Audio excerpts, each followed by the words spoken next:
Thank you for clicking on this Rank the Movies video. I am Martin Prevost. We're in our final week of talking about underrated movies that I think people would really love. I said one of them was going to be for my top 100, and that is this week's movie. Cuban Fury is a great film. If you've never seen it, check it out. Check out The Wrong Guy with Dave Foley. It is a lot of fun. But this week I'm talking about one of my favorite underrated films, one I actually got to see in theaters, which makes me happy. I am talking about The Death of Stalin. I really enjoy this movie. You can go back to my top 100, video 4, episode 4, which is 25 to 1, and I talked about this movie there because it's in that part of my top 100, because I really enjoy this movie. I think it's a great film. I think it's got a great cast, and yeah, it's definitely one worth checking out. Like I said, I actually got to see this one in theaters. I happened to be seeing Ready Player One night, and I was looking in the theater I was at was also running this, and I'm like, what is this? This is the title is The Death of Stalin. It stars Steve Buscemi, Michael Palin, Stephen Tobolowsky. Not Stephen Tobolowsky. I'm really screwing up on names here. Steve Buscemi, Simon, Russell Bean, Patty Christensen from, most notably from the Blood and Ice Cream trilogy, Rupert Fine, Jason Isaacs, Michael Palin. I honestly never know if that is how to actually pronounce his name. Jeffrey Tambor. It's got a great cast. It just has a great cast of great comedians. So I decided to check it out. And basically the movie is about the death of Stalin. It looks at the last days of Stalin and then everything that led up to the regime change. Because obviously when Stalin died, there was a regime change. Technically 2 regime changes is what this movie looks at, but one was very short-lived. Basically, all the characters are members of Stalin's council. The Russian, I can't even think of what the actual term is, but it's basically his Russian council. And when Stalin finally dies, you know, it's just a comedy of errors, because Stalin had a room in his palace where he stated that no one could enter without permission. So you could not walk into that room for any reason without permission unless you were his long-term maid. She could walk into the room whenever. Everyone else had to have permission. So when Stalin died, he fell in that room and hit the floor.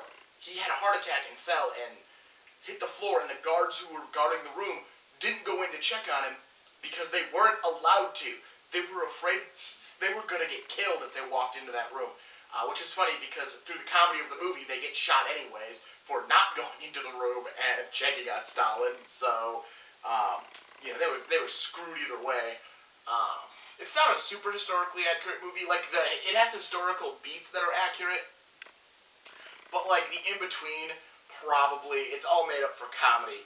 Because they decide before they can call a doctor, they have to have a quorum to make the decision to call a doctor, and then they realize that they killed all the doctors. Well, all the good doctors got killed for believing that they were plotting against Stalin, so now all they had left were bad doctors.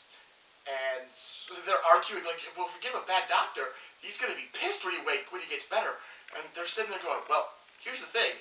If he gets better, that means the doctor we got him wasn't a bad doctor. And if he dies, he won't know that he had a bad doctor. So it becomes this. And when finally Stalin does die, you then move on to the transition to his number 2, who was a weak-willed idiot played by Jeffrey Tambor. Because, you know, that's who you'd have as a number 2 if you're a guy like Joseph Stalin. And as that's happening, Steve Buscemi and Simon Russell Bard, are plotting to overthrow Jeffrey Tambor and take over the Russian government. And so now they're trying to recruit the other members of the cabinet to kind of join on their sides, and they're setting each other up to try to look like idiots, so inevitably they can take over. And it just turns into this comedy of errors almost, which is a lot of fun. Not to mention that no one's doing Russian accents. Everyone's just talking in their natural voice because the director wanted them to be able to improvise and realized if they were all doing Russian accents, no one was improvising. They'd be focusing too much on doing a Russian accent. So, you get all this great stuff, and it all kind of comes to a head at Stalin's funeral. You also get to meet Stalin's kids, who, one is his daughter, who is actually a very likable woman, but is the daughter of Joseph Stalin, so it's a little pushy, and then his son, who is a high-ranking military official, who is portrayed as a complete idiot, because, well, he's the son of Joseph Stalin, so he gets to be a high-ranking military official, even though he's a complete idiot. And he's just, and it starts off with the historical event of the Russian hockey team plane crash, which led to the entire Russian hockey team not being able to compete at the Olympics, and them replacing them with other hockey players from Russia. And it's his son, who is apparently in charge of all of this, telling people that no, the plane never went down, that these are actually the players that were supposed to be being sent to the Olympics, and yada yada yada. So he's trying to cover his own ass, because he doesn't want to suffer the wrath of his father, who he doesn't know is dead. And then he wants to give a eulogy, and nobody wants him to talk, because he's an idiot, and if he talks, he's going to say stupid things. He also is a huge conspiracy theorist, who has some great dialogue. He has some great dialogue when he walks in and they're doing an autopsy on Stalin, believing that they're filling him with American lies. It's a great movie, and I really enjoy it. I like showing this one off to friends, because I think it's a tremendous film, and that a lot of other people will really enjoy it. And it's definitely one worth checking out. If you come across a copy of it somewhere, they're kind of hard to come across, because DVD is the only format it is out in the United States. If you happen to be watching this in, I believe, Europe and that area, they have a Blu-ray release of it, but we do not. And obviously, I don't think this movie's available in Russia for very obvious reasons. But it's a really fun comedy. It's a great time. It is definitely an underrated film. So if you've never seen The Death of Stalin, definitely check it out. Well, that wraps up my time talking about underrated films that I really enjoy, that I think other people would love to check out. Next week is another milestone event for the channel. We just had the 100th episode, and I did a huge, big thing for it. So I'm going to scale down, because we're hitting the 2-year anniversary. I have been making these videos every week for 2 years straight. That is 104 weeks of putting out content, sometimes even additional videos when you add in the bonus videos, the movies from the unwatched shelf, and all of that stuff. So it's a lot of content I put out, and to celebrate my 2-year anniversary, I'm gonna watch Snakes on a Plane and do a review of that for all of you to watch. The week after that, I'm going to do The Adventures of Pluto Nash, which was a runner-up to Snakes on a Plane.